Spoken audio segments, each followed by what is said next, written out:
So how does my mic sound? Check 1 2, check 1 2. If you like the way it sounds, and maybe you clicked on this video because you feel like your videos suffer from subpar audio. And hey, just so you know, you're not alone, because it has taken me a long time and a lot of trial and error to get to where I'm at now. And I do know that there's a lot of creative types that are watching this, so I wanted to share my trick with you guys.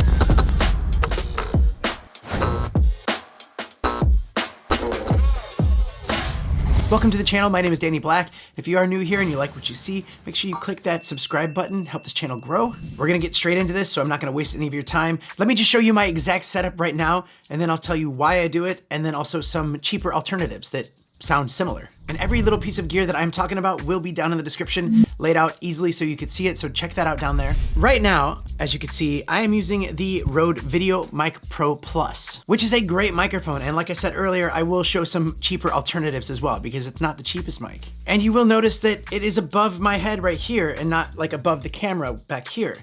And I'll explain why in a second. I put the Rode on this selfie stick, nothing special, just something I bought cheap at Target in Hawaii. But the important part is the selfie stick has a little ball head on it. And attached to the selfie stick, I have the Ulanzi UU Rig Magic Arm Monitor Adapter.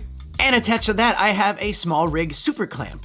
And those are two accessories that I highly recommend because they're very strong and work really well. And so for this setup, I actually have it clamped onto a shelf above my monitors, which gives me the opportunity and flexibility to be able to shape the microphone whichever way I want to make sure it just can come in right above the camera shot so you don't even see it.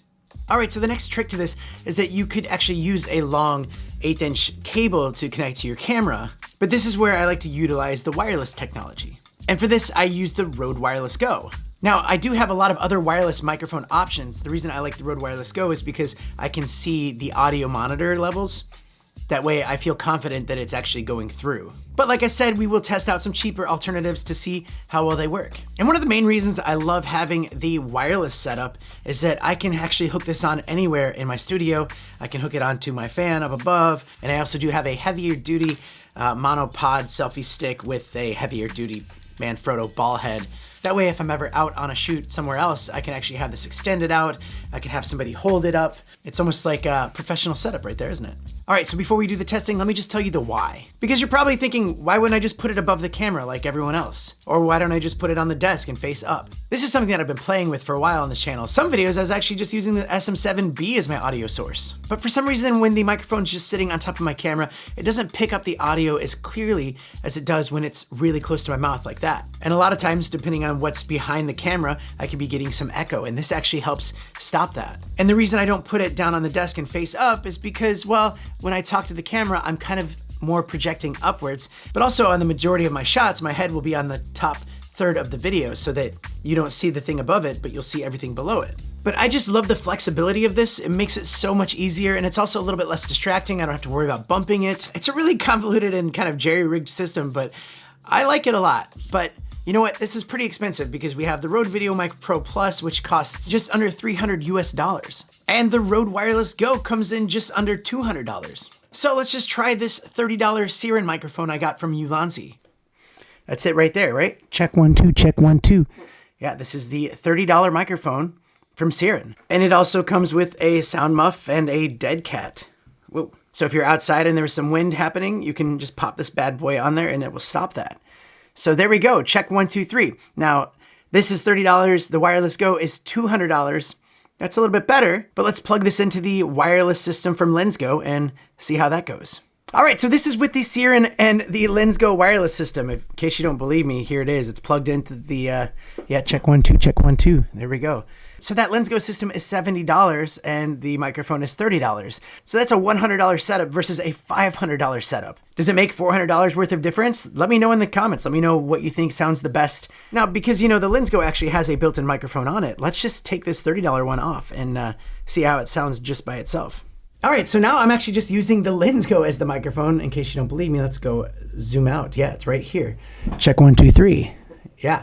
So how does that sound? I mean, because now we're taking a lot of it out of the equation. Maybe you just don't even need the big microphones. Maybe you don't even need the cheap microphones. Maybe you just need the wireless setup. Now, let me just show you a little bit of a difference, because having it over my head so I can talk to it versus having it clipped on my shirt, does that make a big difference in the sound? Because a lot of times I find that when it's clipped on my shirt, it just doesn't sound as quality as when I'm speaking directly into it. You know, for example, if I'm talking like this versus talking like this, or talking like this. All right, let's just go back to the original setup. There we go. So, I mean, in retrospect, especially comparing the cost, that sounds really good. Like, if you're looking for something budget, yeah, definitely go down that road with a Lensgo.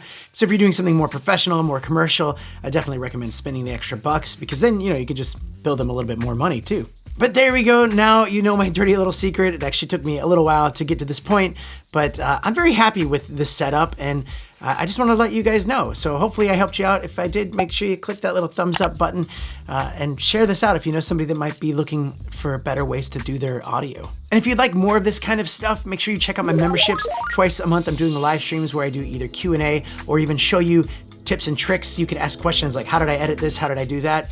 And I will be happy to show you live. And also I have a podcast called Tech is Hard. Make sure you check that out. It's a weekly podcast. We have guests. It's very fun. We talk about tech, but also being YouTube creators. It's cool. You'll like it. It's not popular. It's very, very much not popular, but with your help, it could be popular. You know, you never know. All right. Thanks for watching. Catch you in the next one.